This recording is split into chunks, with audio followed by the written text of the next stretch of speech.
Welcome to Coffee and Conversation. My name is Honorine, and today I'm with Mei Wang, who is pursuing a PhD in sports management. Mei, thank you for being with me, and welcome to Coffee and Conversation. Thank you, Honorine. It's a pleasure to be here. Let's start with a little introduction. Sure. Hi, everyone. My name is Mei Wang. I originally come from China.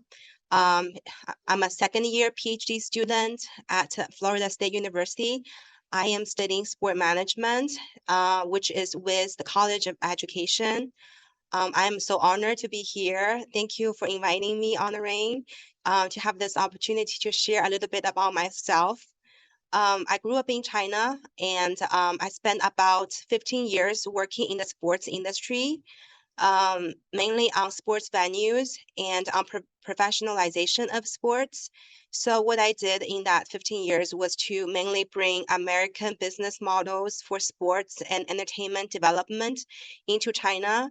So I did some very exciting stuff, many first stuff. Like I brought the first central scoreboard to the arenas in China. Before that, there was no arenas in China that ever had a central scoreboard. And I helped draft the national standard for arenas and stadiums as well. So lots of exciting stuff I did when I was working in the industry, kind of pioneering when I was working on that in China. So afterwards, I also started my own business in sports and entertainment, mainly advising decision makers like governments, because they have the resources to develop sports. So I would advise them on how to best utilize their resources to meet the needs of the people. And then 2019, I went to UCLA for my MBA degree.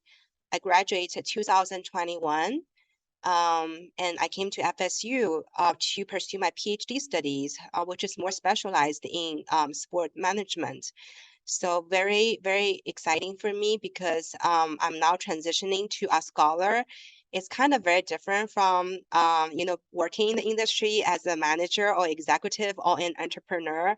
But I kind of feel like I really enjoy doing what I'm doing now, having a more in-depth look into the kind of questions that I really care about. Like how to develop sports, the current issues of sport development and all of that. I think being in academics and learning at FSU provides me the opportunity to maybe bring more influence to the sport development in my country, which is China. China is a huge market. We have 1.4 billion people, but the sports infrastructure is still really premature, I would say, even though it's fast developing. So I think there's a lot of stuff to be done. I would really hope that my education here in the US would equip me with the knowledge to help with that development in my country, from a scholarly level, from an educational level, and maybe like in collaboration with the industry as well. So maybe a little bit personally about myself. I am currently, living in the States with my family. I have a 6-year-old boy. He just started kindergarten. And I guess I'm pretty nerdy. I don't really do a lot of stuff in my spare time. I was just reading, especially reading is so important for my PhD studies. But I try to make time for sports because I study sports management.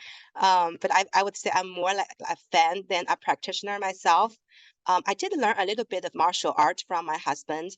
He's a very credible martial arts master in China. He has won national championships for martial art, and he is actually authorized to give out credentials to train coaches and practitioners of martial art. So I learned a little bit from him. That little bit actually enabled me to teach the undergraduate students here at FSU. So I offered 2 classes on campus a few semesters ago on martial arts, specifically Wing Chun, which is what Bruce Lee learned when he was in Hong Kong. Yeah, so my husband actually studied from Bruce Lee's master. So we are kind of that the same lineage. Yeah, actually have some pieces of actually replicas of the letters Bruce Lee wrote to my husband's master.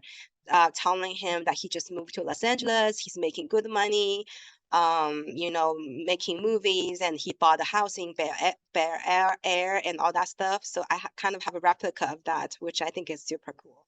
Whoa, this is an incredible journey. This is wow, so much. You've done so much already.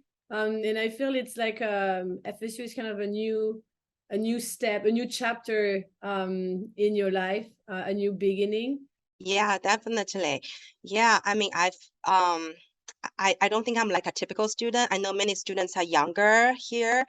My classmates are in their 20s and 30s, early 30s. So, I have worked in the industry for a long time, and I'm a mother. So, I definitely feel like there are more challenges for me. Having worked for so long and then coming back to school.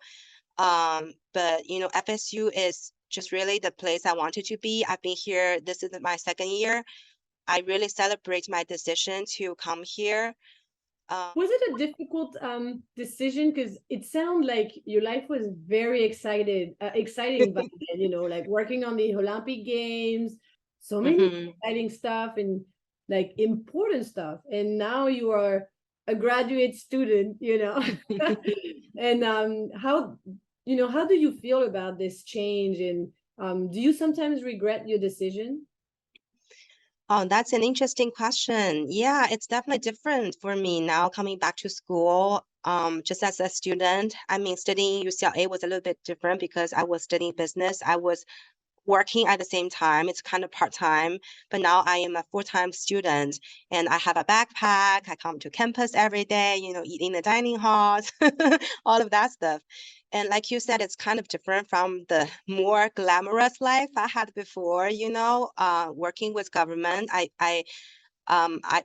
Previously constantly dealt with like vice mayor level like officials within the government and head of sports bureaus. So I work with them, I meet with them, I help them with their projects because the government is the owner of the land in China. They have the land, they want to do sports there. They plan out the facilities, they host the games. So I had a lot of collaboration with them. Yeah, it was very fast paced. It was very fascinating. So, coming back to school, I was super excited to be admitted to FSU because when I was doing my research on the PhD programs that are available out there for sports management, which there are not a lot, I think there were only maybe like 20 of them at PhD level around America. So I look at them and I saw FSU is ranked number one for the PhD program in sport management. And I was like, oh, number one, that's good, right? But must be really hard to get in. I wrote in some of the materials that actually previously, when I was talking to people about getting a PhD, there are really mixed opinions about me going back to school. um some would say, oh, you're a mother now, your child is still young, right? Why do you like go back to school? Especially PhD is very intensive. And then a lot of people tell me, hey, you've worked in the industry for such a long time and people in academics probably wouldn't accept you. They're saying people in academics like people who have a consecutive path on the academic, just like studying the whole time. They wouldn't like you who used to work in the professional area and you just haven't received that kind of academic training, right, to get a PhD. But when I was talking to the professors in FSU, our sport management department, they were so appreciative of my previous experience. And they really see how I can benefit from this education to make the kind of influence I want to make, like moving forward with my life. So I feel super lucky to be in this program. It's really, really intensive. I got to say, it's the number one. 24 hours is not enough for my day. I have so many readings to do. And my son wants to talk to me or wants to go out to play, but I have to say, sorry, I don't have time to go out and play with you. So there are times that are hard. And very frankly, income wise, when I was working in the industry, had much better income. Um, yeah, but the department is very supportive of me. As a PhD student, they really support me financially as well.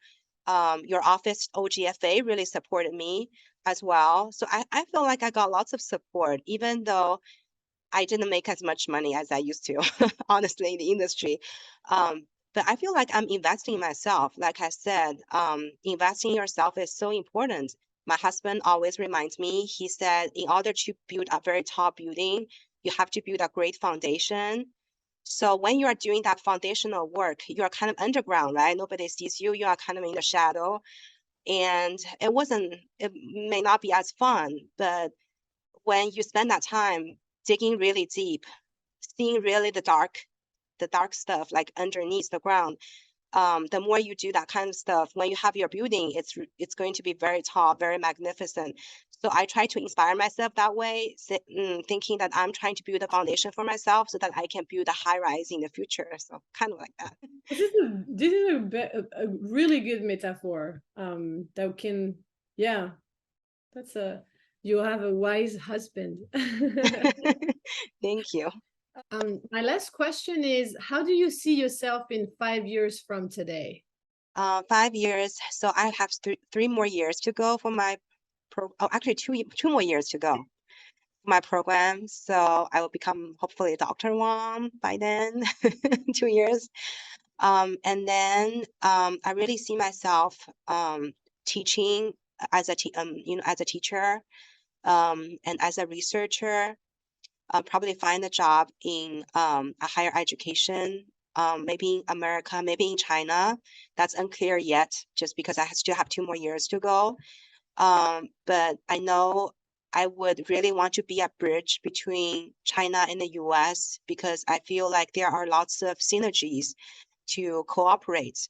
There are many things China can learn from. I mean, US has is very advanced in the system of sports. Many things have been considered already. So I really feel like China can learn, what was done well, what didn't go so well, right? But at the same time, I think China is a huge market. We have 1.4 billion people. I think there are lots of American businesses who can tap into the Chinese market and build a foundation for their business in China. So I think there are lots of opportunities. So whether I'm working in America or in China, I really want to be that bridge for the countries to contribute to the industry. Um, you know, also make China more known to the international world as well. We have some special sports that we have that, for example, martial arts is not as well known. Well, it's well known, but it's not like recognized as an Olympic sport. So I think one thing that can be interesting is for me to continue to work on promoting martial arts to be more recognized in the world, and also to potentially become an Olympic sports. So I really see myself in the future research a lot, teaching a lot. I really love to teach. I just started teaching undergraduate students for sport governance this semester. It's very exciting. I really learned a lot from them, and I feel like I have a lot to offer as well. So I would really love to teach and spread the knowledge that I learned, and then collaborate with the industry, try to influence the decision makers, hopefully make a difference in the industry. Awesome. Well, thank you so much for your time. It was great to know more about how it works, about your past, and all those exciting stuff that you've done already. Thank you, Honorine, for giving me this opportunity to share. I really appreciate and also all your support from the office.